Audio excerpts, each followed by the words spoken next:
We're talking about the subtle growth of gender ideology in British Columbia schools here at Edgewood BC. Longtime BC teacher. So, So you first noticed it coming in around 1999. about 1999, 2000, started seeing different content coming out for our sex education. And specifically, I'm in primary elementary, so kindergarten, grade 1, 2, and 3. And, you know, I started thinking that was quite odd because why are we sex educating kids up to 8 years old like that? Shouldn't even be- Sexualizing. Exactly. So, and then the content started to change quite a bit, but it was very, very subtle. And it wasn't until probably up to 2010 that you really started to see the rainbows, I guess you could. Right, and then when did that progress flag appear? Well, probably around 2016. The trans-fascist flag, I call it, or the pedo flag. Yeah, exactly. And for me personally, what took me out, this is literally what took me out of my career. So this was the beginning of COVID. I had successfully, they had this program called Salima Moon in District 43, which is Coquitlam. And it's a series of sex ed videos, and they were just obscene. They're just horrible. For primary just schools. For primary Courses. elementary school like kids. Kindergarten So to 3. they were videos I'm supposed to show my class, right? So I kept on having tech accidents, like the sound wouldn't work, whatever. And what broke the camel's back for me was my administrator was walking back by my classroom one day while I was having that tech accident. He pulled all my kids out of my class and took them to the classroom next door so they could watch it. And that's when I went, no, fuck, I'm not going to win this battle. So When did BC teachers gain professional autonomy? I can't answer that question. I don't know. Okay, 'cause that's, They don't have it. well, apparently they do, which is why they devolved implementation of SOGI program to No. teachers' discretion, is my understanding of it. It is not up to a teacher's discretion. What did I just tell you? So that administrator came and took those kids out of my classroom and put them in another one where they could see the content. It was not up to me. Because if it was up to me, they never would have seen it to begin with.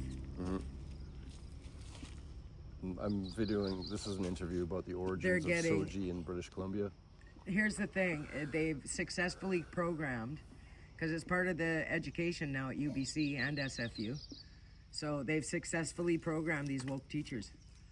So you've got walking little wokeness in your programming your kids every day. And well, now bringing them up from kindergarten to 12 and then into the university That's system. serious programming, 6 hours a day. Yeah. 6 hours a and day is being pumped into their little heads. So in your view, how impressionable are primary students? If I put a cape on a 6-year-old, he thinks he's Batman. That's how impressionable they are. Yeah. So if you put a dress on him now, he's little. He was Matthew, now he's Mary.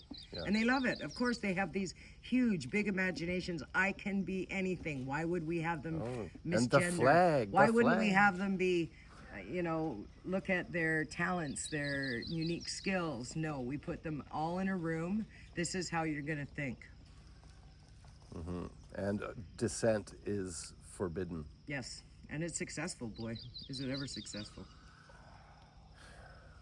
How do you see, is there any way we can turn this around? Or what do you think? I tell people to homeschool their kids. Yeah. I see progress against gender ideology. Well, if you've got the federal government running the curriculum, then God help your kids. Yeah, well, it's provincial jurisdiction now, though. But this stuff comes from above. We know Yes. that it's Yeah. even the UN was pushing it. Yes. Right. Yes. And ARC Foundation, have you heard of them? No.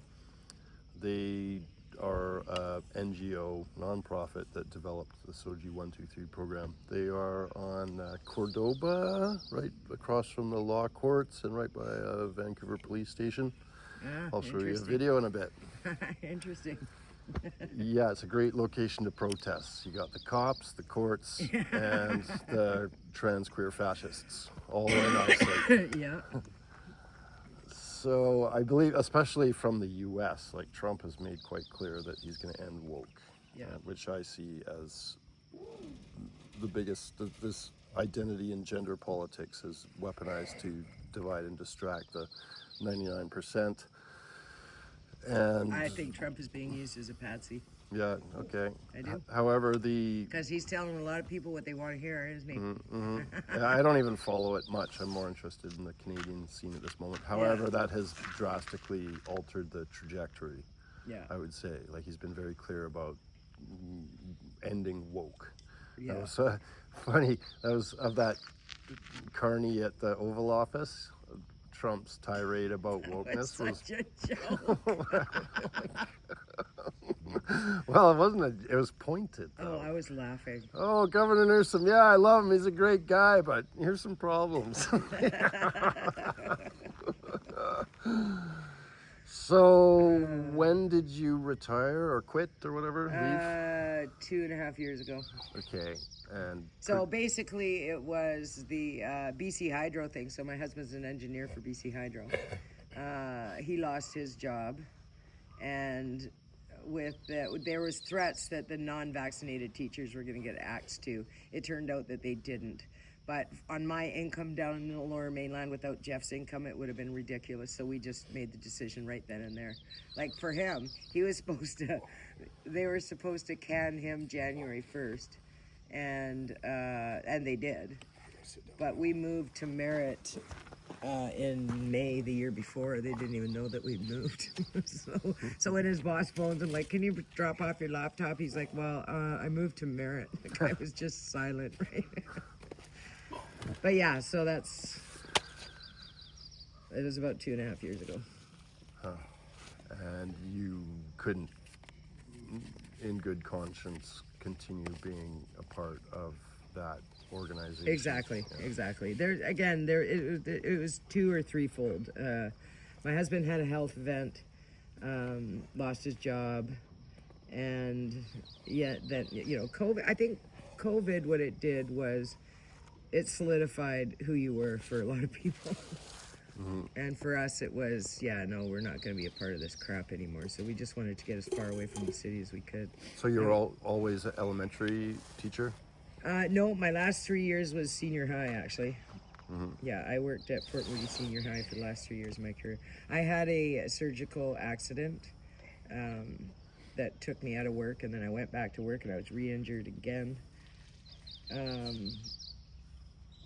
So yeah, there was a lot, but a lot of it, like I said, from about 1999 on, I have not been okay with what's been going on in the education system.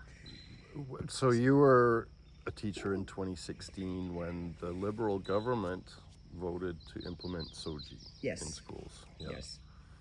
With the support of the Liberals. It was Rustad and co. Yeah. Christy Clark, I hear she wasn't present for that vote. Now, just a little side from me. I was finishing off a pre-apprenticeship program for heavy-duty mechanics in 2003 when an instructor came and said, "I don't know what to tell you guys, but the whole apprenticeship system has been shut down." And it was then Minister of Education Christy Clark. Yes. Shut down the whole. And so wow. Anyways. Yeah.